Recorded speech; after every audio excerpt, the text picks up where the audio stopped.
ଜୟ ଜଗନ୍ନାଥ ସାଙ୍ଗମାନେ। ଆଜି ଅଛି କେରଳରେ ହୋଲିଡେ। ତ ଆଜି ମୁଁ ଯିବି ଗୋଟେ ଜାଗାକୁ ବୁଲିବା ପାଇଁ। ଏଠି କେରଳରେ ତ ବହୁତ ଗରମ, ସେଥିପାଇଁ ମୁଁ ଯିବି ଗୋଟେ ସମୁଦ୍ର ପାଖକୁ ବୁଲିବା ପାଇଁ। ଦୀପ୍ତିର ମୋର ପ୍ଲାନ୍ କରିଛୁ। ତ ରାସ୍ତାରେ ଗଲାବେଳେ ବହୁତ ସୁନ୍ଦର ରାସ୍ତା ଦେଇକି ଆମେ ଯାଇଛୁ। ତ ସେଇଟା ମୁଁ ଦେଖିବା ପାଇଁ ଚେଷ୍ଟା କରୁଛି। ଆପଣମାନେ ଦେଖିପାରୁଥିବେ କେମିତି ଦି ସାଇଡ୍ରେ ସମୁଦ୍ରର ପାଣି, ଆଉ ସମୁଦ୍ର ପାଣି ଭିତରେ କେତେ ଛୋଟ ଛୋଟ ଘର ସବୁ।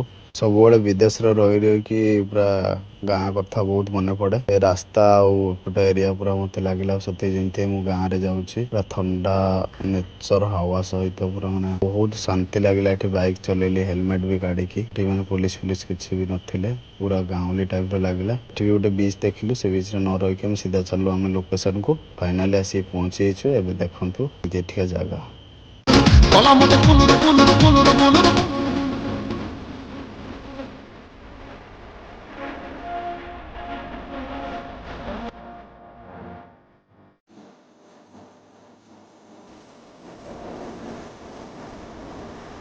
ଏ ଜାଗାର ନାଁ ହଉଛି ଆଲାପୁଜା। ଏଟା ବହୁତ ମାନେ ଭାଇରାଲ ପ୍ଲେସ କେରଳରେ। ଏଠିକା କେରଳ ପିଲା ଜଣେ ମତେ ରିଲ୍ସ ପଠେଇଥିଲା। ତ ସେ ରିଲ୍ସ ଦେଖିକି ସେ ଲୋକେସନ ମାରିକି ମୁଁ ଆସିଛି। ଆଉ ମୁଁ ଯେମିତି ଭାବିଥିଲି ଲୋକେସନ ତାଠୁ ଅତି ସୁନ୍ଦର। ମାନେ ଏଇ ଯୋଉ ସମୁଦ୍ର ଭିତରକୁ ଯୋଉ ରାସ୍ତା ଟାଇପର ଯାଇଛି, ତା ଭିତରେ ବାଇକ୍ ନେଇକି ବି ଯାଇପାରିବେ ଆପଣମାନେ।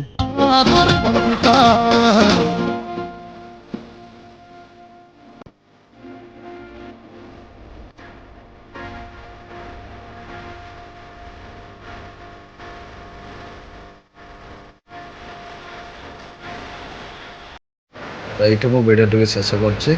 ପୁଣି ଦେଖା ହବ ନେକ୍ସଟ ଭିଡ଼ିଓରେ। ଜୟ ଜଗନ୍ନାଥ।